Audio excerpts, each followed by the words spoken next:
வணக்கம். செல்வகுமாரின் அதிகாலை வானிலை ஆய்வறிக்கை. அதிகாரப்பூர்வ வானிலை அறிக்கைக்கு இந்திய வானிலை ஆராய்ச்சித்துறை அறிக்கையை பார்க்கவும். 2026 ஜூலை 17 வெள்ளிக்கிழமை அதிகாலை நிலவர வானிலை பதிவு. வானிலை அமைப்பு: வங்கக்கடலில் உருவாகி இருக்கக்கூடிய காற்றழுத்த தாழ்வு பகுதி தீவிர தாழ்வு பகுதியாகி தற்பொழுது மேற்கு வங்கத்தில் நுழைய தொடங்கி இருக்கிறது. இன்றைக்கு மதியம் முழுமையாக மேற்கு வங்கத்தில் நுழைந்து அது ஜார்க்கண்ட், பீகார், சத்தீஸ்கர், ஒடிசாவின் வடக்கு பகுதி வழியாக செயலிழந்து கொண்டே மேற்கு நோக்கி பயணிக்கும். எப்பொழுது நாம சொல்லியிருக்கிறோம், எப்பொழுது தரையிறகிறதோ அப்பொழுது செயலிழக்கும் பொழுது காற்றோட வேகத்துல மாறுபாடு ஏற்படும். ஏற்கனவே சொன்னோம், பசிபிக் பெருங்கடல்ல தைவான், சீனாவை கடக்கும் பொழுது ஒரு மாறுபாடு ஏற்படும் சொன்னோம். அப்ப வேகத்தில் ஏற்படக்கூடிய ஒரு தேக்கம், டைட்டா ஓடிட்டு இருக்கக்கூடிய காற்றுல திடீரென்று ஒரு தேக்கம் ஏற்படும் பொழுது என்ன ஆகும்னா, காற்றில் திசையில் வேகத்தில் மாறுபாடு ஏற்படும். அந்த மாறுபாடு இன்றைக்கு மதியம் முதல் இப்பொழுதே தொடங்கி இருக்கு. இருந்தாலும் அது வெப்பச்சலனத்திற்கு சாதகமாக மதியம் முதல் ஏற்படும் அமையும். இன்றைக்கு மதியம், அதாவது நண்பகல் முதல் எங்க மழைப்பொழிவு தொடங்கும் பார்த்தீங்கன்னா, முதல்ல கர்நாடகாவின் பெங்களூரு, மைசூரு உள்ளிட்ட பகுதிகள், பிறகு குப்பம், அதனை ஒட்டியுள்ள கிருஷ்ணகிரி மாவட்ட பகுதிகள், அதனை தொடர்ந்து கர்நாடக எல்லையோர ஈரோடு, நீலகிரி மற்றும் சேலம், தர்மபுரி, கிருஷ்ணகிரி மாவட்டத்தின் பிற பகுதிகளில் இன்றைக்கு மதியத்திற்கு பிறகு மழை பொழிவு ஆங்காங்கே தொடங்கும். அதே போல கோயமுத்தூர் வடக்குக்கு இன்றைக்கு மாலை மழை வாய்ப்பு இருக்கிறது. நீலகிரி மாவட்டத்திலும் கொஞ்சம் கூடுதலாக இடி மின்னல் மழை பொழிவாக இருக்கும். நீலகிரி, கோயமுத்தூர் வடக்கு, திருப்பூர் மாவட்டத்தின் வடக்கு பகுதிகள் மற்றும் ஈரோடு மாவட்டத்தில் ஆங்காங்கே, அதே போல கொடைக்கானல் மலைப்பகுதி, இன்றைக்கு மதியத்துக்கு மேல திருமூர்த்தி மற்றும் வால்பாறை இடைப்பட்ட பகுதியில் கருமேகம் சூழ்ந்து இடிமின்னல் கருமேகங்கள் உருவாகலாம். அது அப்படியே கொடைக்கானல் மலை போய் மழை பொழிவை கொடுக்கும். பிறகு தேனி மாவட்டத்தின் கிழக்கு பகுதியில் உருவாகி மதுரை மாவட்டத்தோட உசிலம்பட்டி, மேலூர், பாலமேடு, அலங்காநல்லூர், அப்படியே பார்த்தீங்கன்னா பழமுதிர்ச்சோலை, கொட்டாம்பட்டி, அங்கிருந்து அப்படியே திண்டுக்கல் மாவட்டம் நத்தம், திருச்சி மாவட்டம் துவரங்குறிச்சி, புதுக்கோட்டை மாவட்டம் பொன்னமராவதி, சிவகங்கை மாவட்டம் மதுரை மாவட்ட எல்லையோரம் அப்படியே மழை பொழிவை தொடங்கி சிவகங்கை மாவட்டம் காரைக்குடி, பிள்ளையார்பட்டி, திருப்பத்தூர், புதுக்கோட்டை மாவட்டம் அப்படியே ஆவுடையார் கோவில், அறந்தாங்கி, அப்படியே தொண்டி வரைக்கும், அப்படியே சிவகங்கை மாவட்டம் சிவகங்கை, மானாமதுரைக்கும் வாய்ப்பு இருக்கிறது. அப்படியே ராமநாதபுரம் மாவட்டம் கடலோர பகுதிகளுக்கும், புதுக்கோட்டை மாவட்ட கடலோர பகுதிகளுக்கும், அதாவது ஜெகதாப்பட்டினம், கோட்டப்பட்டினம், மீமிசல் மற்றும் கட்டுமாபடி, அப்படியே மணமேல்குடி, அறந்தாங்கி, ஆவுடையார் கோவில், அப்படியே புதுக்கோட்டை மாவட்ட பகுதிகளுக்கும், அரிமளம், புதுக்கோட்டை, ஆலங்குடி, கரம்பக்குடி, மேலும் வடகாடு, அப்படியே பார்த்தீங்கன்னா திருவோணம், கந்தர்வக்கோட்டை, அப்படியே ஒரத்தநாடு, பட்டுக்கோட்டை, பாப்பாநாடு இடைப்பட்ட பகுதிகளுக்கு இன்றைக்கு மாலை மழை பொழிவு வந்து நெருங்கும். அதே வேளையில கர்நாடக பகுதிகளில் உருவாகும் மழை, அதாவது கர்நாடக எல்லையோர மாவட்டங்களில் உருவாகும் மழை நீலகிரி, திருப்பூர் வடக்கு, கோயம்புத்தூர் வடக்கு, ஈரோடு வடக்கு வழியாக நாமக்கல், கரூர் மாவட்டத்தின் ஒரு சில பகுதிகளுக்கு கூட வாய்ப்பு இருக்கு. நல்ல வார்த்தைகளை பார்க்கணும். ஒரு சில பகுதிகளுக்கு கூட வாய்ப்பு இருக்கு, உறுதி இல்லை. ஆனா நாமக்கல் மாவட்டத்தில் கொஞ்சம் கூடுதல் வாய்ப்பு கரூரை விட. அதை விட கூடுதல் வாய்ப்பு சேலம் மாவட்டத்திற்கு. அதுலயும் மேட்டூர், அந்த நெருப்பூர், இந்த பகுதி வழியாக அப்படியே கிழக்கு நோக்கி முன்னேறி மரங்களால் குளிர்விக்கப்பட்டு கல்வராயன் மலைப்பகுதி, மேலும் பச்சைமலை, கொல்லிமலை பகுதி, அப்படியே ஏலகிரி மலை, ஜவ்வாது மலை பகுதி, அதாவது திருப்பத்தூர், வேலூர் மாவட்டம், திருவண்ணாமலை மாவட்டம், அதாவது கிருஷ்ணகிரி, தர்மபுரி, ஊத்தங்கரை மற்றும் தர்மபுரி மாவட்டத்தோட பாப்பிரெட்டிப்பட்டி, அரூர், பொம்மிடி பகுதி, அதையும் தாண்டி அப்படியே பார்த்தீங்கன்னா சின்ன சேலம், ஆத்தூர், அதாவது கள்ளக்குறிச்சி மாவட்ட பகுதிகள், விழுப்புரம் மாவட்ட பகுதிகள், விழுப்புரம் மாவட்டத்திலையும் வடக்கு பகுதி, திருவண்ணாமலை மாவட்ட பகுதி, சாத்தனூர் அணைக்கட்டு பகுதிகள் உட்பட, திருவண்ணாமலை நகரம் உட்பட, அப்படியே பார்த்தீங்கன்னா சென்னை மாநகரத்திற்கு இன்றைக்கு முன்னிரவிலே கனமழை பொழிவை கொடுக்கும் என்று எதிர்பார்க்கப்படுகிறது. டெல்டாவிற்கு வாய்ப்பு இருக்கு. டெல்டாவில் வேதாரண்யம் பகுதி கூட வாய்ப்பு இருக்கு. கண்டிப்பா தஞ்சாவூர், ஒரத்தநாடு, பட்டுக்கோட்டை வரும். அது தாண்டி மதுக்கூர் வரும். மன்னார்குடிக்கும் வர வாய்ப்பு இருக்கு. நீடாமங்கலத்துக்கும் வாய்ப்பு இருக்கு. கும்பகோணத்துக்கு கூடுதல் வாய்ப்பு. தெற்கு காற்று கூடுதலாக இருக்கும்போது தெற்கு காற்றின் காரணமாக கும்பகோணம், மயிலாடுதுறை, அரியலூர், ஜெயங்கொண்டம் போன்ற பகுதிகளுக்கு அப்படியே தள்ளிவிடப்பட்டு அப்படியே மயிலாடுதுறை மாவட்டத்தோட மணல்மேடு, கடலூர் மாவட்டத்தோட காட்டுமன்னார் கோவில், ஸ்ரீமுஷ்ணம், அப்படியே பார்த்தீங்கன்னா முட்டம், அப்படியே சிதம்பரம், புவனகிரி பகுதிக்கும் வாய்ப்பு இருக்கு. அப்படியே பிச்சாவரத்துக்கும் அங்கே நுழையக்கூடிய காற்று சென்னையை நோக்கி தள்ளும். கடலூர் மாவட்டத்திலையும் கடலூர் மாவட்டம் மற்றும் புதுச்சேரி இடைப்பட்ட பகுதியில் இருக்கக்கூடிய வளைவு காரணமாக அங்கே நுழையக்கூடிய காற்று அப்படியே செங்கல்பட்டு, விழுப்புரம் மழையை செங்கல்பட்டு கொண்டு விழுப்புரம் மழை பிடிப்பை புதுச்சேரி வழியாக நுழையக்கூடிய காற்று செங்கல்பட்டு, காஞ்சிபுரம், பிறகு ராணிப்பேட்டை, திருப்பத்தூர், வேலூர், ராணிப்பேட்டை, திருவள்ளூர், சென்னை, செங்கல்பட்டு போன்ற மாவட்டங்களுக்கும் காஞ்சிபுரத்திற்கும் இன்றைக்கு மாலை, பின் மாலை, முன்னிரவு, நள்ளிரவு வரைக்கும் ஆங்காங்கே மழை பொழிவை கொடுக்கும். இன்றைக்கு நள்ளிரவு வரை நல்ல மழை தெரிகிறது. நாளை அதிகாலை வரை கூட இந்த மழைப்பிடிவு சென்னைக்கும் டெல்டாவிற்கும் இடைப்பட்ட கடலோர பகுதிகளில் கடல்ல பொழிந்து கொண்டிருக்கும். நாளை காலை பொழுது விடியும் பொழுது, சனிக்கிழமை அதிகாலை பொழுது விடியும் பொழுது வானம் மேகம் சூழ்ந்து காணப்படும். வடகடலோரத்துல ஒரு சில இடங்கள்ல தூறலும் தொடர்ந்து கொண்டிருக்க வாய்ப்பு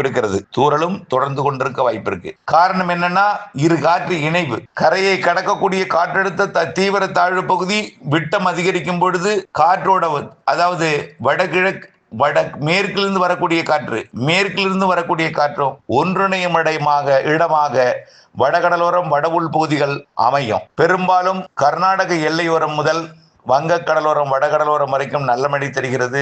ஆந்திர எல்லையோர மாவட்டங்களுக்கும், கர்நாடக எல்லையோர மாவட்டங்களுக்கும், வட உள் மாவட்டங்களுக்கும். அடுத்த இடம் மதுரை மாவட்ட வடக்கு பகுதி, சிவகங்கை, புதுக்கோட்டை, ராமநாதபுரம் மாவட்டத்தின் உள்பகுதி, டெல்டா மாவட்டங்களில் ஆங்காங்கே நல்ல மழை தெரிகிறது. மேலும் பல பகுதிகளில் ஆங்காங்கே மழை இருக்கும். ரைட்.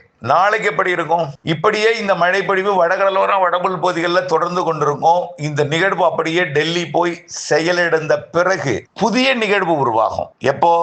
20ஆம் தேதி, 22ஆம் தேதி வாக்குல ஒரு புதிய நிகழ்வு உருவாகி 23, 24ஆம் தேதி வாக்குல அது கரையை கடக்கும் பொழுது, அது ஒரு காற்று சுழற்சியாக தான் கரையை கடந்தும் உள்ளே போய் தீவிரமடையும். இப்ப இருக்கக்கூடிய நிகழ்வும் புதிய நிகழ்வும் வட இந்திய நிலப்பகுதிகளில் ஒன்றிணைந்து ஒரு நீள்வட்ட சுழற்சியாக வட இந்தியாவோட இமயமலை பகுதிகளுக்கும் வட இந்திய பகுதிகளுக்கும் கனமழை பொழிவை கொடுத்து கொண்டே இரண்டும் ஒன்றிணைந்து வரக்கூடிய மாத இறுதி நாட்களாம் 25, 26, 27, 28, 29, 30 தேதிகளில ராஜஸ்தான், குஜராத், பஞ்சாப் பகுதிகளில அது தீவிரமடைந்து பாகிஸ்தான் மற்றும், அதாவது அரபிக் கடலோரம், குஜராத் முதல் பஞ்சாப் வரைக்கும் உள்ள பாகிஸ்தான் எல்லையோரம் மற்றும் பாகிஸ்தான் பகுதிகளுக்கு தீவிர மழை பொழிவை இந்த மாத இறுதி நாட்களில் கொடுக்கும். அதே வேளையில தற்பொழுது வங்கக்கடல் வழியாக வடக்கு நோக்கி பயணித்துக் கொண்டிருக்கூடிய காற்று பாகிஸ்தான் எல்லையோரம் வரக்கூடிய நிகழ்வின் காரணமாக ஒட்டுமொத்தமும் அரபிக் கடலோரம் வந்து பிறகு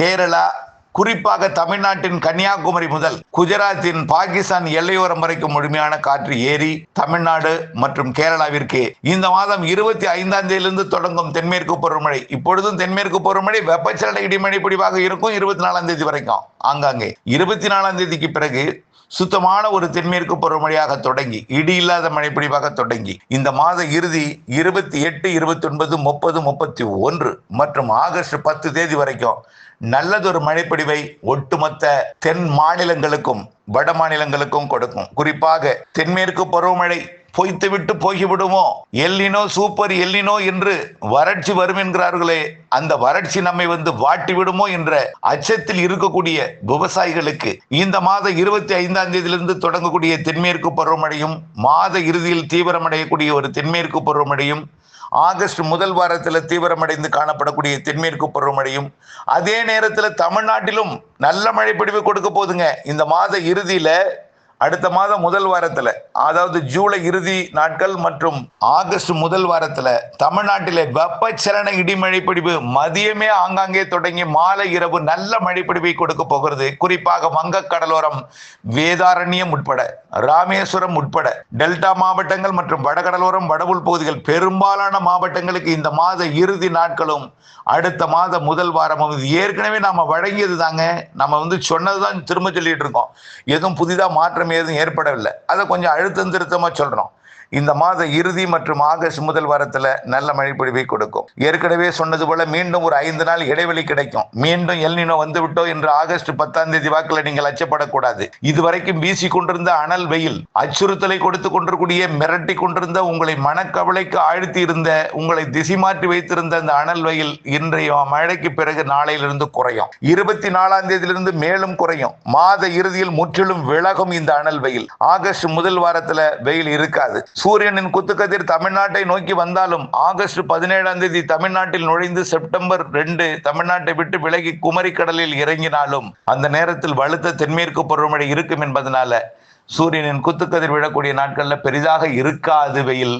ஆனால் ஏதேனும் ஓரிரு நாட்கள் சுமார் ஒரு 5 நாள் அதிகபட்சமாக ஒரு இடைவெளி கிடைக்கும் என்று எதிர்பார்க்கப்படுகிறது. அந்த நாளில் கொஞ்சம் வெயில் இருக்கலாம். அதற்காக மீண்டும் எல்னினோ கவலையை ஏற்படுத்தி கொள்ளக்கூடாது என்று கேட்டுக்கொள்கிறேன். ஆகவே ஆகஸ்ட் 15க்கு பிறகு வலுத்த தென்மேற்கு பருவமழை இருக்கிறது. புரிந்து கொள்ளுங்கள், நம்பிக்கையுடன் இருங்கள். ஆகஸ்ட் இறுதி வாரம் மிக பலத்த மழையெல்லாம் இருக்கிறது.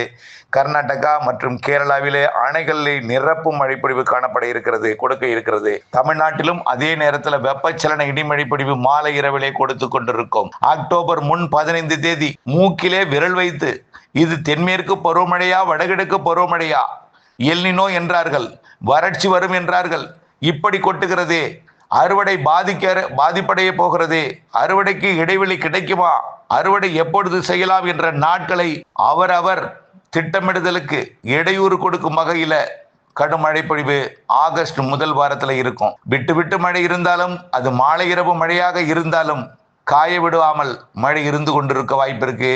ஆகஸ்ட் 15 தேதி மன்னிக்கவும், அக்டோபர் 15 தேதி அக்டோபர் 15 தேதி அக்டோபர் 17ஆம் தேதி வரைக்கும் தென்மேற்கு பருவமழை தொடரும். அக்டோபர் 18 அப்படியே வடகிழக்காக மாறும். தொடங்கியது முதல் பலத்த மழை, சிறு நிகழ்வும் அதிக மழை தரும். கண்டிப்பாக இந்த ஆண்டு 2026 அக்டோபர் 18 முதல் ஜனவரி 2027, அதாவது ஜனவரி 10 2027 ஜனவரி 10 முடிய அதிக மழை இருக்கிறது. மழை நாட்கள் அதிகம், இடைவெளி நாட்கள் குறைவு, சிறு நிகழ்வும் அதிக மழை தரும். வலுவான நிகழ்வும் உண்டு.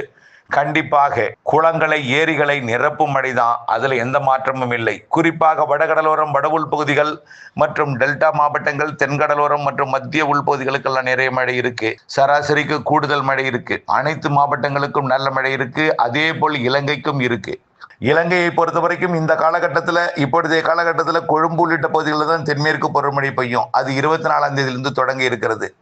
இன்று மாலை தொண்டி மற்றும் கோடியக்கரை இடைப்பட்ட பகுதியில் வந்து கடல்ல இறங்கக்கூடிய அந்த இடிமழை யாழ்ப்பாணம் பகுதியை நோக்கி, அதாவது யாழ்ப்பாணம் மற்றும் அந்த தலைமன்னார் பகுதியை நோக்கி இடிமழை வரலாம். மீண்டும் தென்மேற்கு பருவமழையாகத்தான் அது கொழும்பு காலி உள்ளிட்ட பகுதிகளில் இருக்கும். நல்ல ஒரு மழைப்பொழிவெல்லாம் செப்டம்பர் ஆகஸ்ட் பிற்பகுதி செப்டம்பர்லாம் இலங்கைக்கு இருக்கு. தமிழ்நாட்டை பொறுத்த வரைக்கும் அனல் வெயில் விலகி மாலை இரவு இடிமழை பிடிப்பு தொடங்க 24ஆம் தேதியிலிருந்து தென்மேற்கு பருவமழை தொடங்க அது மாத இறுதி நாட்களில் வலுப்பெற கண்டிப்பாக அது வெப்பச்சலத்துடன் கூடிய தென்மேற்கு பருவமழை தமிழ்நாட்டிலும் கேரள கர்நாடகாவில் தென்மேற்கு பருவமழையும் ஆகஸ்ட் முதல் வாரத்தில் பலத்த மழையும் ஆகஸ்ட் 15க்கு மேலும் பலத்த மழையும் இருக்கும் என்பதையும், செப்டம்பர் மாதம் அதிக மழை இருக்கிறது என்பதையும், வெப்பத்திற்கு பிறகு மாலை இரவு இடிமழை பிடிப்பும் தென்மேற்கு பருவமழையும் அனைத்து மேற்கு தொடர்ச்சி மலை மாநிலங்களுக்கும் இருக்கும் என்பதையும், அதே நேரத்தில் தமிழ்நாட்டிலும் இருக்கும் என்பதையும் தெரியப்படுத்த விரும்புகிறேன். குழப்பம் வேண்டாம். எல்னினோ கவலையை மனதில் அழுத்தி கொண்டு